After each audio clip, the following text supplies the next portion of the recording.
Will is the key. Will. Willpower.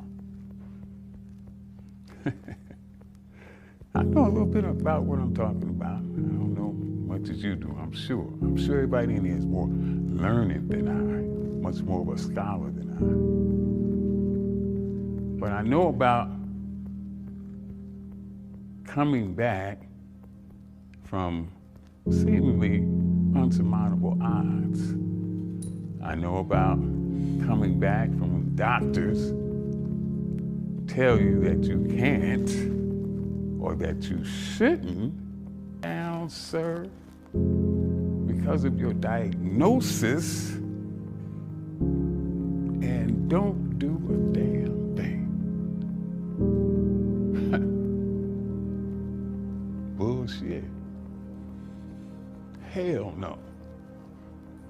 Every time I go to the doctor, they tell me what I shouldn't be doing, and what I should be doing, and what I won't do, and what I can't do. And I politely go out the door and do whatever the fuck I want to do. And I'm gonna do that until they throw dirt on top of me. This is my life. And I choose to live it the way I want to live it. I won't let you decide how I live this life. I don't care how long or short it is. It's mine, motherfucker. And I'm gonna use it how I see fit. What motivates you? Your story motivates me.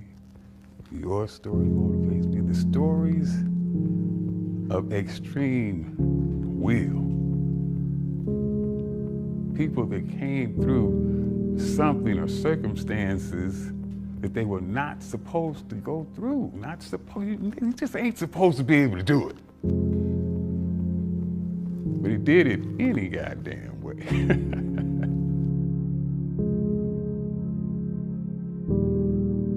It is impossible until some crazy son of a bitch has the audacity to believe that no matter what the expert or the doctor says, I can still do that shit. And if you don't believe it, just sit your ass down over there and watch me do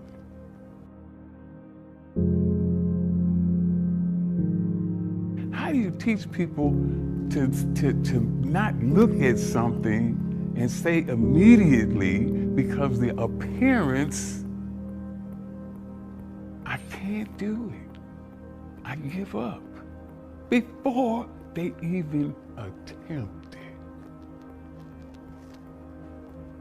Oh, that's overtraining. Simply because it sounds like more than I ever done before. I can't do that. I won't even try. I won't even try. I give up before I even try. No. Oh, I tried, but I fell short. I tried my best, but I fell short. Is there victory in that? Goddamn right it is. Okay, I gotta reshoot this fucking video. I shot it a few hours ago, and I'm rewatching it. I'm like, oh, I fucked up there. Sometimes what I do, instead of reshooting a video, I just add some words in the corner to better explain what I left out or correct something. I had to do it like fucking 5 times. It's like you might as well just shoot the whole goddamn video over again. So that's what I attempt to do.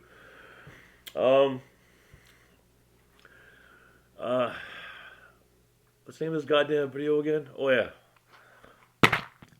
My sandals at the gym. I briefly touched on this story 3 years ago when this actually happened. But there's been a new twist to this story. But I'll go over it from the beginning, and you guys make of it what you want. So, um,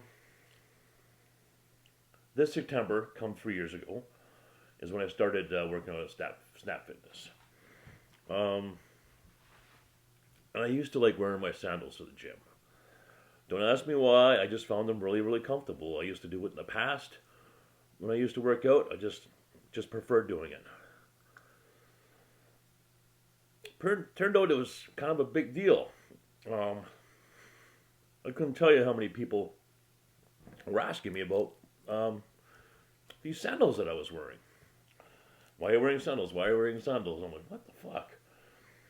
You know, God bless this one gentleman.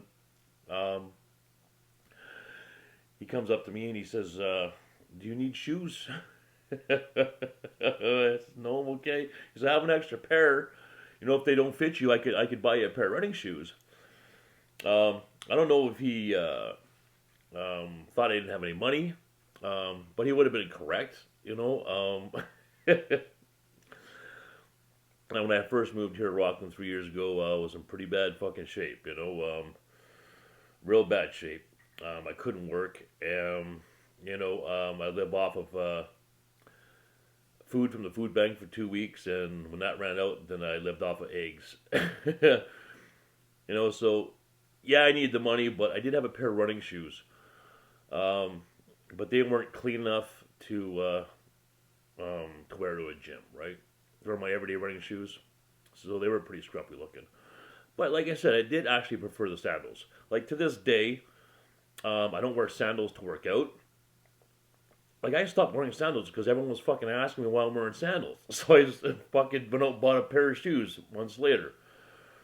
But to this day, I'll still wear those sandals to do cardio, especially the treadmill. Because I used to walk like 10 kilometers a day in these sandals, and I really, really find them comfortable.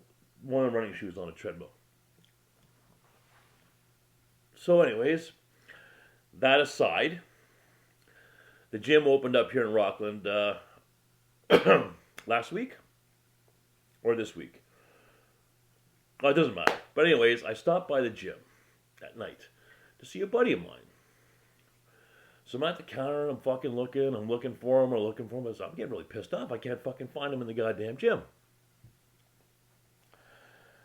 Now, I don't know if this is a fucking bipolar thing or if it's just a my thing. I don't notice shit. You know, I don't really pay a whole lot of attention to what's happening around me unless it's affecting me directly.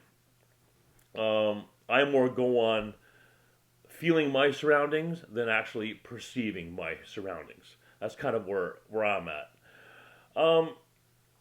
So I don't notice what people are wearing. I don't notice if they're wearing sandals or fucking Adidas fucking clothes or whatever it is. I don't notice that shit. I don't notice black. I don't notice white. You know, I do notice the females and male though. That's a pretty big difference there. But I think you guys know what I mean. So I'm at the counter and I couldn't find my buddy. And I'm looking around and I'm looking around. I can't find him. Like I said, so I started getting really agitated. So now it's time for actually me to really focus about what I'm looking at, right? You know? So I'm looking around. I see this guy with fucking sandals on. I'm like, huh. Hey, there's another guy with fucking sandals on. Like, what the fuck? And there's another guy with fucking sandals on. Then my brain starts processing sandals, me, Jim, 3 years ago. So I'm thinking, okay, was I the only one fucking wearing sandals back then? Is Okay, let me think if I can think of any other time I've seen someone with sandals. I think, wait a minute. My friend who is now my friend, a very good friend of mine, who offered to give me a pair of shoes, offered to buy me a pair of shoes. I remember him wearing fucking sandals to the gym now. I fucking do. I couldn't tell you when, but I know he's worn them, like, within the last year, for sure. I remember a lot of people wearing sandals now, come to think of it, as I'm at the counter. So I'm thinking to myself, Well, why was that such a big deal 3 years ago? Was I the only one wearing sandals then? Like, what's changed here? Someone's really fucking with my head. Because like I said, I don't notice shit, so, but, I'm not really sure I'm going to this fucking story, but I just found it really strange that, wearing sandals at the gym 3 years ago was, seemed to be, a thing not to do or a thing that stuck out. And, it certainly isn't the case now. Anyways, funny story for you. What else I wanted to talk about? I haven't done like a training video, talked about bodybuilding.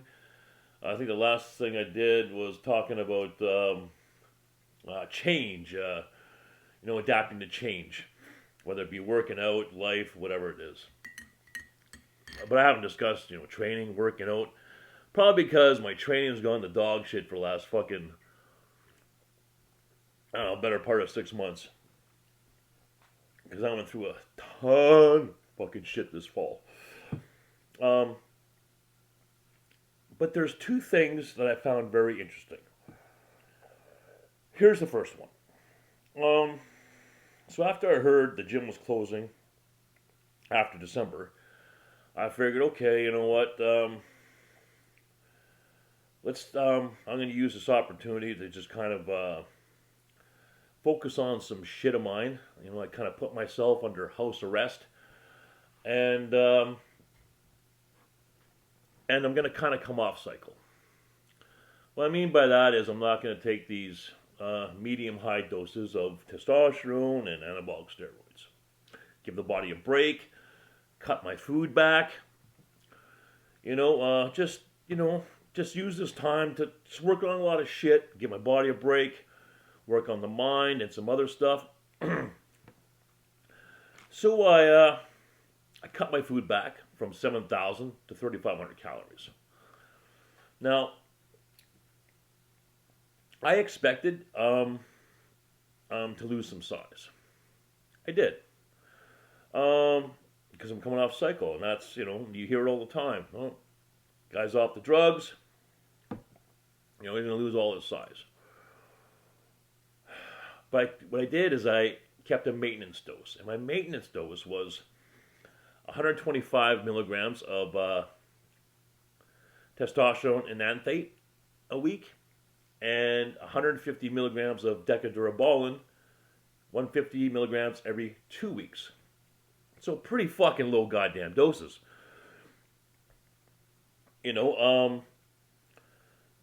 Sorry, excuse me.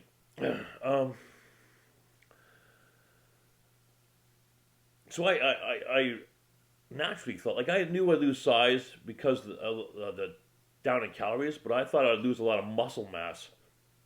Like muscle, due to the low doses of P.E.Ds. And that's naturally what happened. I dropped 20 pounds in a month. But as I'm looking at myself in the mirror, I'm like, geez, man, you didn't lose much muscle, like actual muscle. What's going on here? So, in February, I think it was February 9th was the last time I weighed myself. Then I started bringing my food back up. 5,000, 6,000, 7,000 calories. And what do you know?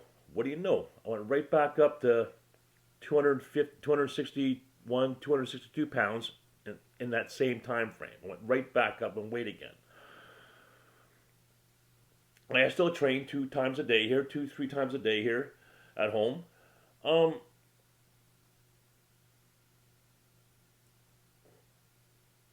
But I'm thinking to myself, well, I'm not taking all this fucking gear now. Like, what the fuck is happening here? Is this a myth? Now, mind you, I have no idea about my strength. As far as my strength, as far as home workouts, they're the same or better. But as far as the weights in the gym, I would imagine that the lower dosage of testosterone and P.E.Ds are going to greatly affect my strength. I would imagine. Um, but it was something to think about. It was really, really, really something to think about. Number one, it shows you the importance of food, right? It shows you the importance of food when you train. So, when you hear intelligent people talk about this, like I listen to what people are saying, but I don't. I'm like, okay, I hear what you're saying, bud. I'll try that, and then like I have to do it myself before I'm gonna, commit to anything. Um,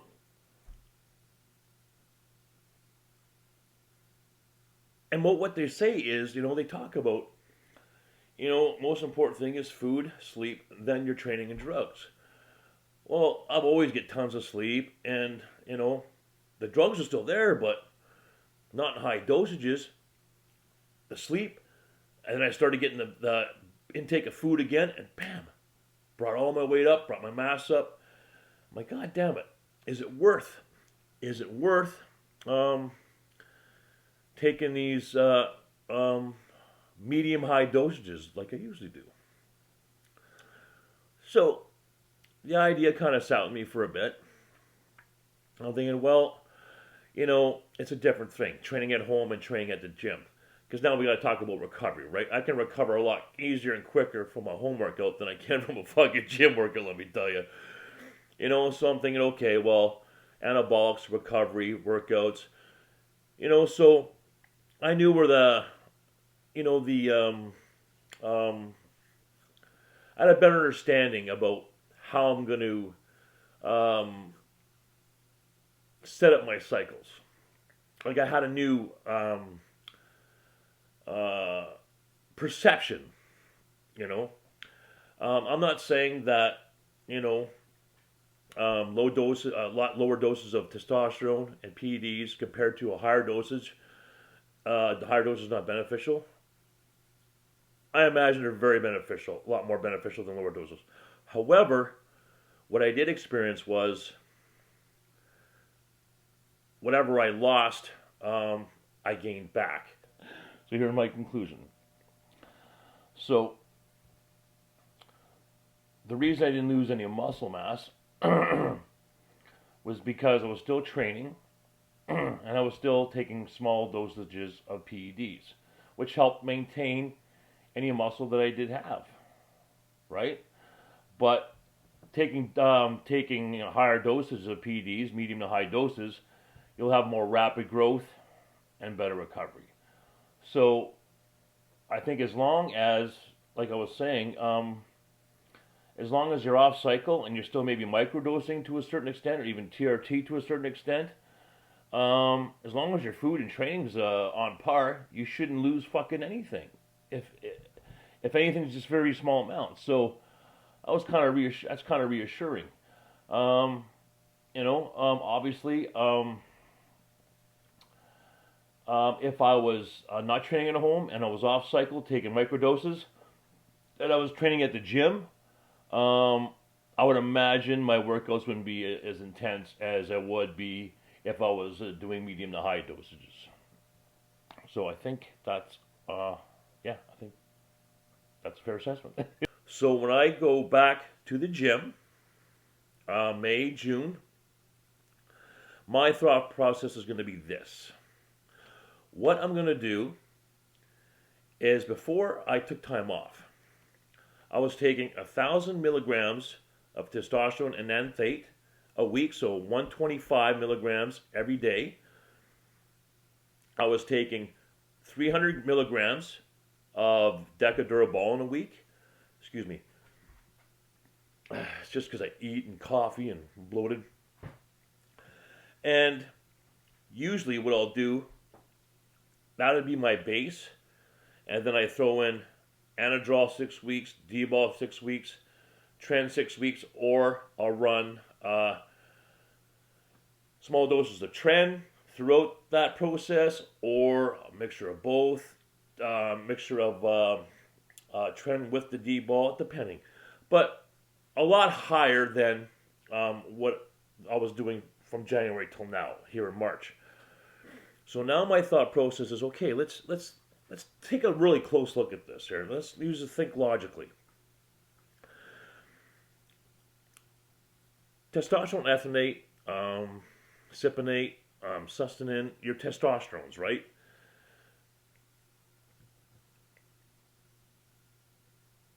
Anabolics, steroids were made to be better than testosterone. So it doesn't make sense to take high doses of testosterone. Why not just use the testosterone, enanthate or cypionate, as a baseline to keep your testosterone levels, like maybe maximum 250, 500 a week, 500 maximum, and then throw your anabolics, start blasting those motherfuckers away. It doesn't seem to make logical sense to take more testosterone if you're taking anabolics as well.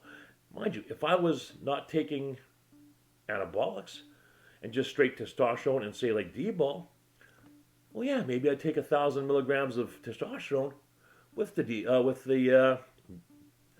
DECA. But since anabolics are far superior than testosterone, it doesn't make sense. It doesn't make sense to take these high dosages of testosterone, especially with something like D-ball, they're both testosterone derived. You're going to have these massive estrogen overload, right? Like, I was lucky. I was surprised.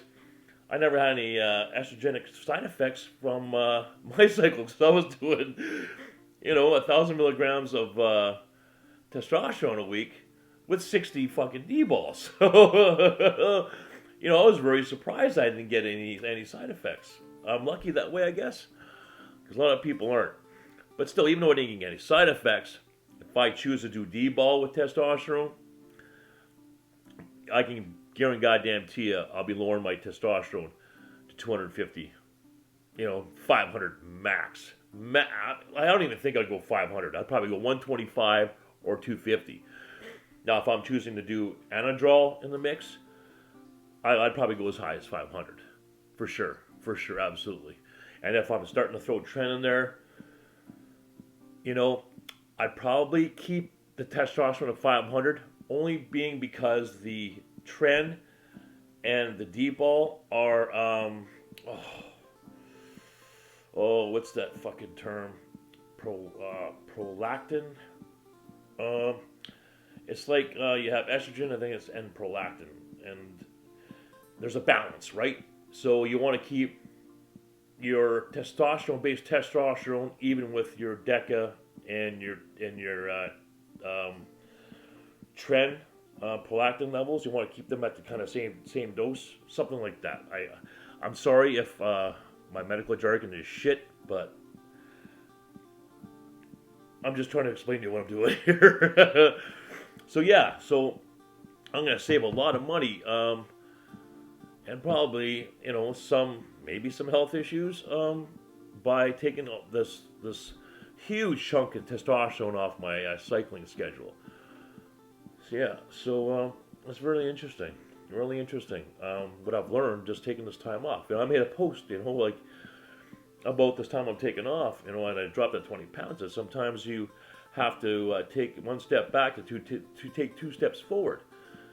Sure, I went on TRT, dropped the thing, I dropped 20 pounds. Sure, I gained the weight back. But man, if I wouldn't have done that, took that break, I wouldn't have learned these two very important factors that I'm going to take with me into the future, right? So because you think about it, just from a money standpoint, like I'll save $160 a month just by lowering my testosterone injections a month, right? So, damn, I can go to more food or my credit card, one of the two. But it's the theory is sound. It makes a lot of goddamn sense. But then we'll see, right? Theory makes sense, but we still have to implement it. But based on what I've learned during these 3 months with just these small, tiny doses of testosterone and DECA, like they're just like a hair of what I was taking before. And sure, I'm a little smaller than when I at the end of December. But man, I mean, what, maybe 10 pounds, maybe 5 pounds. I was 267. Now I'm like 260, 259, somewhere in there. So come on, you know. Plus, I'm not working out at the gym, doing this at home, you know. So I think there's a kind of a myth busted here a little bit too about coming off of steroids or stopping steroids and losing all this weight. You know, I think it just comes back to the reason they're losing all this weight when they come off steroids is they're not fucking still eating like they were on steroids. I think that's where that comes from. Because you hear it all the time. Oh, the guy's off cycle, he loses all this weight. That's how we know he's off cycle. You just, you know, he dropped 30 pounds. Well, I don't think he drops 30 pounds because he stopped fucking doing steroids. He dropped 30 pounds because he stopped eating like he was on steroids, right? So that's something to think about. And I'm anxious to test.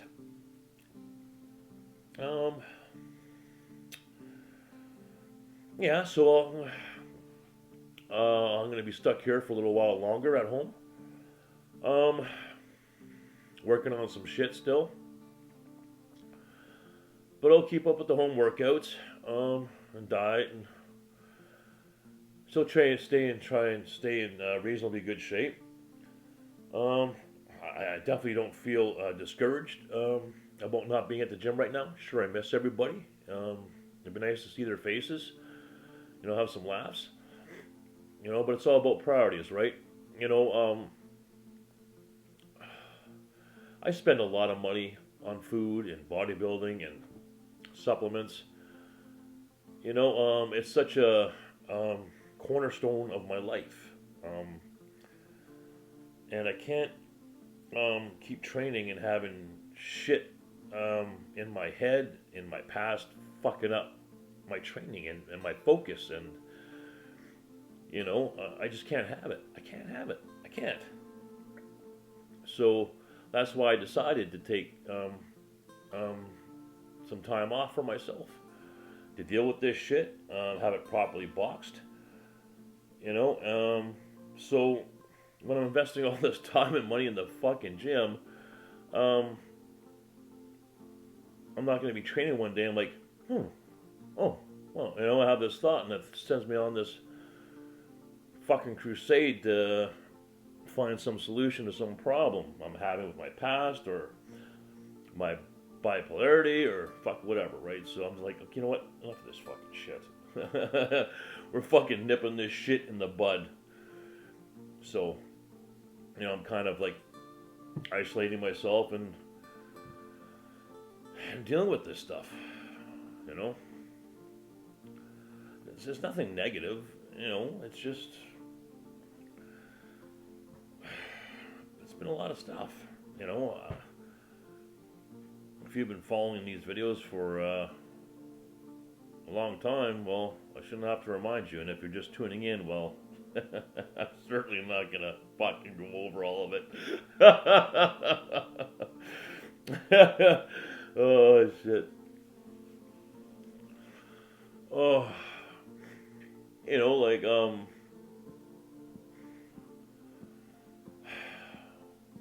know, in December, you know, I was all set to go back to the gym, and all of a sudden I heard that was closing. Like, I got fucking really fucking angry. I got fucking furious. You know, I'm glad it did, because it exposed some more stuff that I didn't want to fucking deal with. I was in a rush to not deal with. You know? But, anyways. Oh.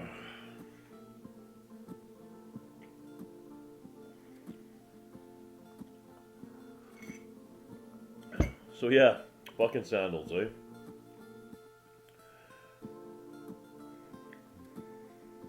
I don't know, make that of what you will. Okay. I'm gonna, I don't know what I'm doing right now. I'm gonna watch some Joe Rogan, I guess. Till I see you guys again, take care of yourselves, take care of each other. God bless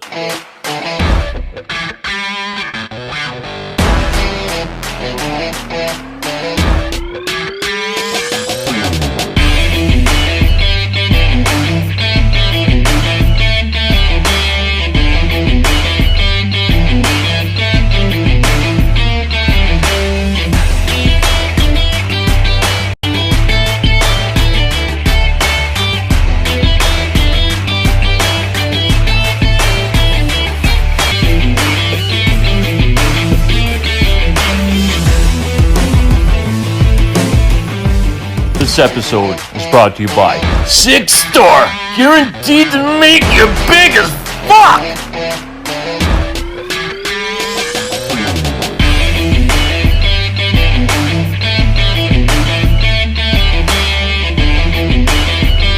And special thanks to Working Hands. It's the shit!